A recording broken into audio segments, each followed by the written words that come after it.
Donald Trump ha dado un nuevo golpe en la guerra comercial y ha anunciado un listado arancelario con tarifas aduaneras del 25% a todos los automóviles que no son fabricados en Estados Unidos.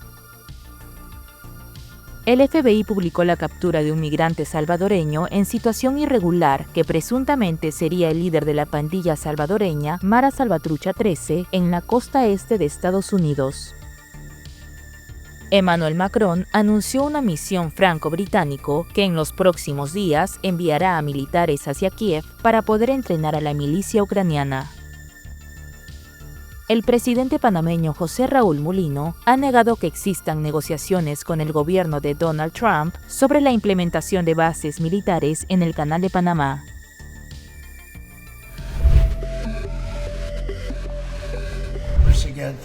El presidente estadounidense Donald Trump engrosó el miércoles su lista arancelaria con tarifas aduaneras del 25% a todos los automóviles que no son fabricados en Estados Unidos, una medida que alcanza también a las piezas sueltas. Estaremos cobrando efectivamente un arancel del 25%, pero si construyes tu automóvil en Estados Unidos, no hay arancel. Y lo que eso significa es que muchas compañías extranjeras de automóviles, muchas compañías estarán en buena forma, porque ya han construido su planta, pero sus plantas están infrautilizadas, por lo que podrán expandirlas de manera económica y rápida. La medida entrará en vigor el 2 de abril, según afirmó el magnate republicano en el despacho Oval de la Casa Blanca, y se añade a los aranceles existentes sobre estas mercancías, así lo aclaró uno de sus asesores. La tasa aplicada anteriormente era del 2,5%. Esto significa que los vehículos importados pasarán a tributar al 27,5% de su valor. En el caso de los automóviles eléctricos chinos, que ya están grabados al 100% desde agosto del 2024, los aranceles subirán al 125%. Habrá una única excepción: los vehículos ensamblados en México o Canadá estarán sujetos a un impuesto del 25% solo sobre la parte de piezas sueltas que no procedan de Estados Unidos. Washington reconoce que estas tarifas castigan a sus aliados, pero considera ser víctima de abusos.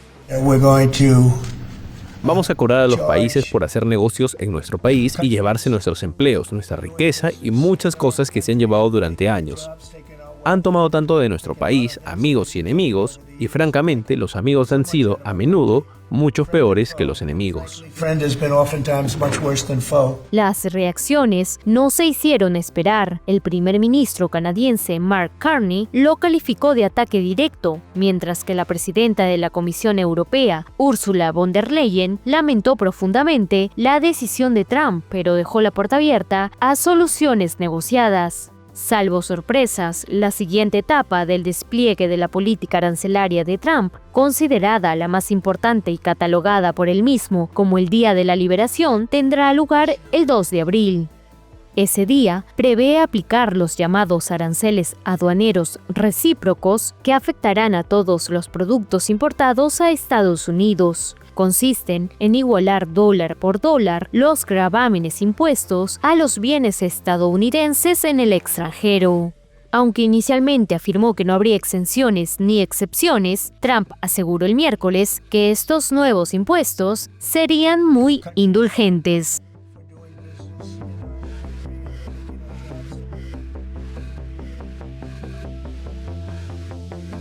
Yo he estado manifestando varias veces que nosotros vamos a dar una respuesta integral a lo que se anunció de acero y aluminio, lo que se anuncia hoy de automóviles y lo que van a anunciar el 2 de abril, posterior al 2 de abril.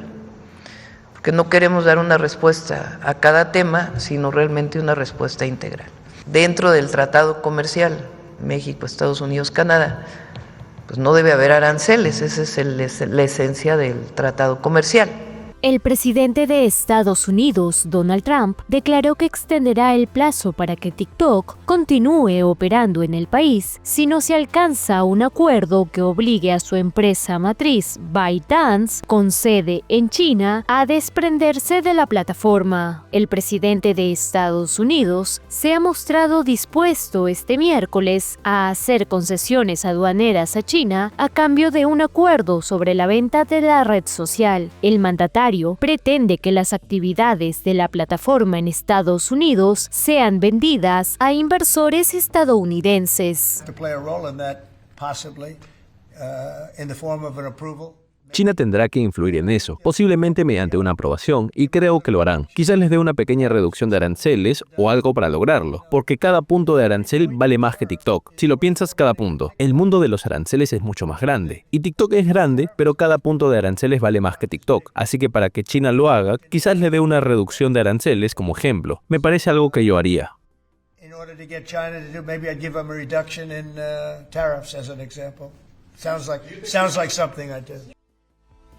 El mandatario describió a TikTok como una aplicación muy popular, muy exitosa y muy buena, y no descartó nuevas negociaciones que permitan mantenerla activa en el país más allá del plazo establecido. Semanas atrás, Donald Trump informó que existen 4 grupos interesados en adquirir TikTok y no descartó que pueda alcanzarse un acuerdo en breve para permitir que la plataforma continúe operando en el país sin vínculo con su empresa matriz. El interés por la red social china generó especulación en torno a posibles compradores, incluidos Microsoft y el empresario Elon Musk, aunque Trump no confirmó ni desmintió estos nombres. Con respecto al asunto de TikTok, China ha expresado repetidamente su postura. Su postura contra la imposición de aranceles adicionales es coherente y clara. Hemos observado que los principales socios comerciales de Estados Unidos ya han respondido. Uno tras otro, no hay ganadores en una guerra comercial o arancelaria. Ningún país ha logrado su desarrollo ni su prosperidad imponiendo aranceles. Las acciones de Estados Unidos violan las normas de la OMC, socavan el sistema multilateral de comercio basado en normas y los intereses comunes de todos los países, y además no contribuyen a la solución de sus propios problemas. El Departamento de Salud y Servicios Humanos de Estados Unidos, HHS por sus siglas en inglés, anunció este jueves que recortará 10.000 empleos de tiempo completo en todas las agencias de salud, así lo indicó el departamento a CNN. Esto se suma a otros 10.000 empleados que se fueron voluntariamente, lo que supone una reducción de aproximadamente una cuarta parte de la plantilla. De acuerdo con The Wall Street Journal, que tuvo acceso a documentos internos, serán despedidos 3.500 empleados de la Administración de Alimentos y Medicamentos, FDA, lo que representa aproximadamente el 19% de la plantilla de esa agencia, así como 2.400 empleados de los Centros para el Control y la Prevención de Enfermedades, que en su caso suponen el 18%. También se recortará 1.200 empleados de los Institutos Nacionales de Salud, o 6% de su plantilla, y 300 empleados de los centros de servicios de Medicare y Medicaid, 4% de su fuerza laboral. En su anuncio, el Departamento de Salud y Servicios Humanos dijo que pasará de tener 28 a 15 divisiones, incluida una nueva administración para un Estados Unidos saludable, y reducirá las oficinas regionales de 10 a 5. La reducción de plantilla ahorrará $1.800 millones al año, según la agencia. La nueva prioridad del Departamento de Salud será acabar con la epidemia estadounidense de enfermedades crónicas, centrándose en una alimentación sana y segura, agua limpia y la eliminación de toxinas medioambientales, según la agencia. Esta información ya fue remitida a los dirigentes sindicales de la Federación Estadounidense de Empleados Públicos, un aviso formal de reducción de plantilla. Las reducciones afectan principalmente a puestos administrativos como recursos humanos, tecnologías de la información, adquisiciones y finanzas. También se destinarán a funciones en regiones de alto costo y a empleados en áreas que se han considerado redundantes o duplicadas. La secretaria estadounidense de Seguridad Interior, Kristi Noem, visitó el miércoles la cárcel de máxima seguridad de El Salvador, donde están presos más de 200 venezolanos deportados por el gobierno de Donald Trump. En su primera escala de una gira latinoamericana, Noem se trasladó al Centro de Confinamiento del Terrorismo, CECOT, la megacárcel que recibió a los 238 venezolanos enviados el 16 de marzo como parte de una polémica colaboración del presidente Nayib Bukele con el presidente Donald Trump. Si cometes un delito, esta es una de las consecuencias que podrías enfrentar. En primer lugar, no vengas a nuestro país ilegalmente. Serás deportado y serás procesado. Pero debes saber que esta instalación es una de las herramientas en nuestro conjunto de herramientas que utilizaremos si cometes delitos contra el pueblo estadounidense. Washington afirmó que los venezolanos eran miembros de la banda criminal Tren de Aragua e invocó a una ley de guerra de 1798 para deportados, pero sus familiares y Caracas aseguran que eran simplemente migrantes indocumentados. A su salida, Noem se trasladó a la Casa de Gobierno en Salvador para conversar con Bukele sobre cómo aumentar el número de vuelos de deportación y expulsiones de criminales violentos. Esta relación sin precedentes que tenemos con El Salvador va a ser un modelo para otros países sobre cómo pueden trabajar con Estados Unidos, para no solo ayudarnos a hacer a Estados Unidos fuerte y seguro nuevamente, sino también para ayudar a sus países y brindarles más seguridad y prosperidad económica. Antes de iniciar su gira, que luego la llevará a Colombia y México, Noem indicó que al resolver las deportaciones de venezolanos a El Salvador, se envió al mundo el mensaje de que Estados Unidos ya no es refugio seguro para los delincuentes violentos. Sin embargo, organizaciones de derechos humanos apoyan la versión de que los venezolanos enviados por Washington a El Salvador no son delincuentes. Además, una corte de apelaciones estadounidense rechazó el miércoles el intento de la Casa Blanca de levantar una orden judicial que prohibió deportar a migrantes en situación irregular en el marco de la ley de 1798, usada hasta ahora solo en tiempos de guerra. Las autoridades de Estados Unidos anunciaron el jueves la detención de un migrante salvadoreño en situación irregular que presuntamente lidera la pandilla salvadoreña MS-13 en la costa de Estados Unidos.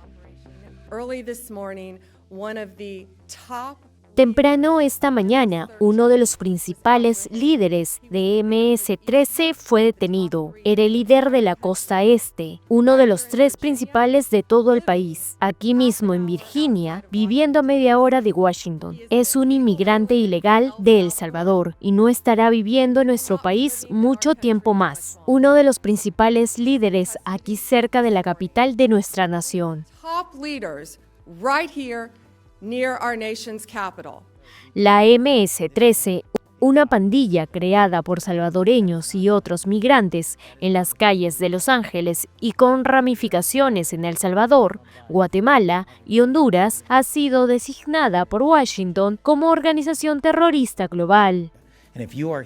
Si estás ilegalmente aquí, ya no estarás aquí. Y si vas a seguir cometiendo actos de crimen violento, enfrentarás el mismo destino que este individuo tuvo en la mañana. Desde que regresó a la Casa Blanca el 20 de enero, Donald Trump prometió expulsar del país a todos los pandilleros. Con este fin, no dudó en activar la Ley de Enemigos Extranjeros de 1798, usada hasta ahora solo en tiempos de guerra. La activó para enviar en aviones a presuntos miembros de la MS-13 y de la pandilla venezolana Tren de Aragua a una megaprisión en El Salvador. Abogados de varios de los venezolanos deportados han declarado que sus clientes no han cometido ningún delito y fueron tomados como blanco principalmente por sus tatuajes. El caso acabó en los tribunales. En un revés para el gobierno de Trump, una corte de distrito de Washington suspendió temporalmente las deportaciones llevadas a cabo en nombre de esta ley y un tribunal de apelaciones le dio la razón.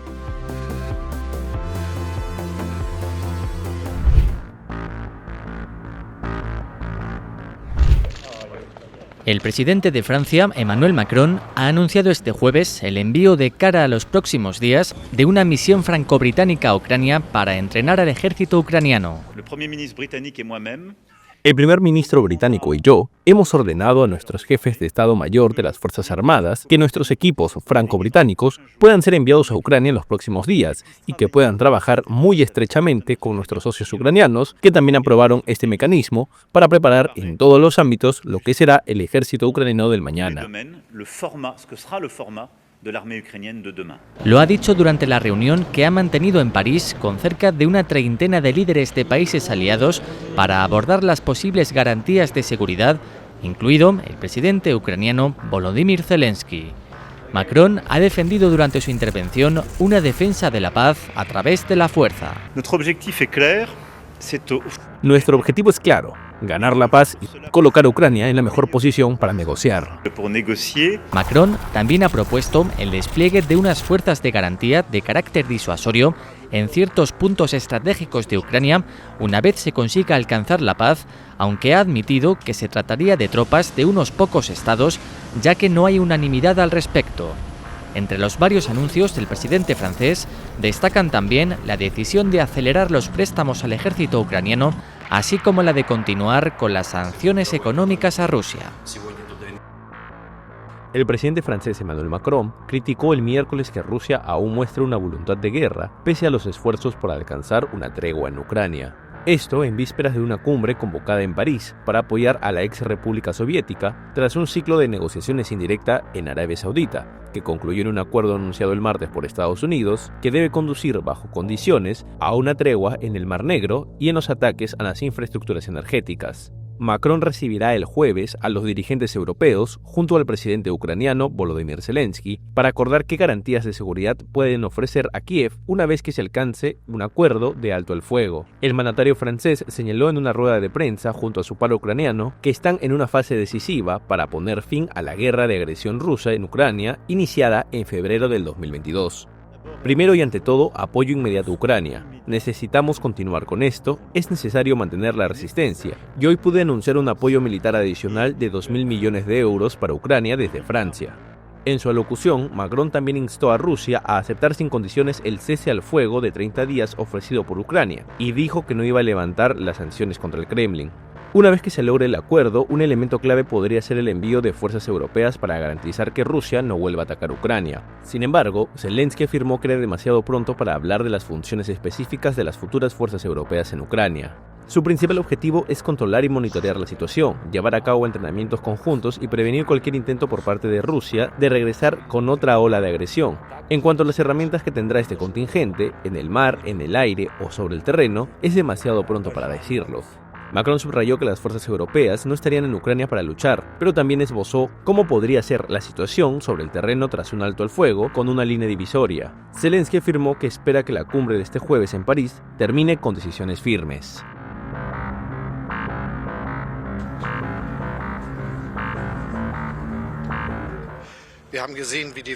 Hemos visto cómo han avanzado las negociaciones hasta ahora y que Rusia siempre ha aportado algo posteriormente. Esto demuestra claramente que Rusia actualmente no está interesada en la paz verdadera. Por ello, es aún más importante que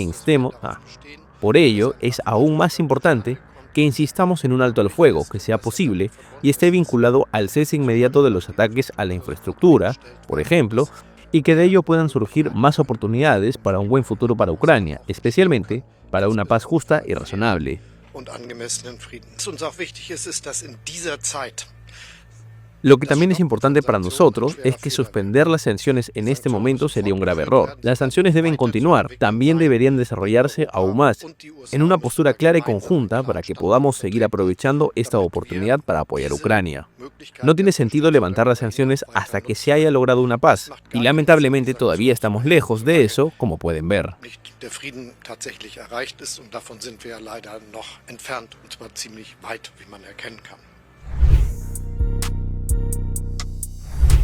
Mi gobierno no puede ir contra la historia. Este país luchó para desmantelar las bases militares norteamericanas en nuestro territorio. De ahí a que haya cooperación en distintos rubros, lo hemos venido haciendo desde los años 90. y sobre todo hoy día en temas como narcotráfico, migración, etc. Pero esos son temas puntuales entre entidades de seguridad como el Senan, como el Senafron, como la misma policía con las entidades homólogas de los Estados Unidos. Ahí, créanlo, que no habrá bases militares de ninguna potencia, sea Estados Unidos o de cualquier otra parte del mundo en Panamá. Con estas declaraciones, el presidente de Panamá, José Raúl Mulino, descartó la instalación de bases militares extranjeras en el país. Señaló que el Tratado de Neutralidad del Canal lo prohíbe y que solo Panamá puede tener presencia militar en su territorio. Además, negó la existencia de una carta de Estados Unidos que sugiriera administrar el canal o establecer tropas. No, yo no sé dónde sacan estas cosas. No hay ninguna carta de ninguna índole ni ninguna petición de nada con relación a semejante propósito. Panamá abolió su ejército en 1999 y no alberga bases militares estadounidenses bajo los tratados Torrijos-Carter. Estos acuerdos establecieron la transferencia del canal en 1999 y su ampliación en 2016. La seguridad nacional depende de fuerzas policiales especializadas que cooperan con Estados Unidos en áreas como narcotráfico y migración. El Pentágono, por su parte, negó planes para modificar su presencia militar en Panamá, aunque confirmó ejercicios conjuntos autorizados por los tratados. Por este motivo, varios helicópteros y aviones estadounidenses participan en operaciones de asistencia y entrenamiento. Sin embargo, la Embajada de Estados Unidos aclaró que estas actividades no alteran el estatus de neutralidad del canal. La agencia estatal norcoreana KCTV difundió imágenes que muestran al líder de Corea del Norte, Kim Jong-un, supervisando una prueba de nuevos drones suicidas y de reconocimiento. Según la agencia, los nuevos drones incluyen tecnología de inteligencia artificial y son parte de un plan aprobado por Kim para expandir la capacidad productiva de los aparatos. Corea del Norte había presentado en agosto pasado sus nuevos drones de ataque y los expertos señalan que este desarrollo armamentístico podría estar vinculado a la creciente alianza con Rusia, país con el que ratificó un pacto de defensa. El país asiático ha sido acusado de enviar miles de soldados a Rusia para apoyar su guerra en Ucrania. Según el Estado Mayor Conjunto surcoreano, Corea del Norte envió inicialmente 11.000 soldados a Rusia, de los que se cree han muerto 4.000. El jueves informó que el norte envió este año otros 3.000 soldados a Rusia para apoyarla en su conflicto contra Ucrania. Seúl ha advertido también sobre la posible transferencia de tecnología militar rusa a Corea del Norte a cambio del apoyo en soldados y armas para la guerra contra Ucrania.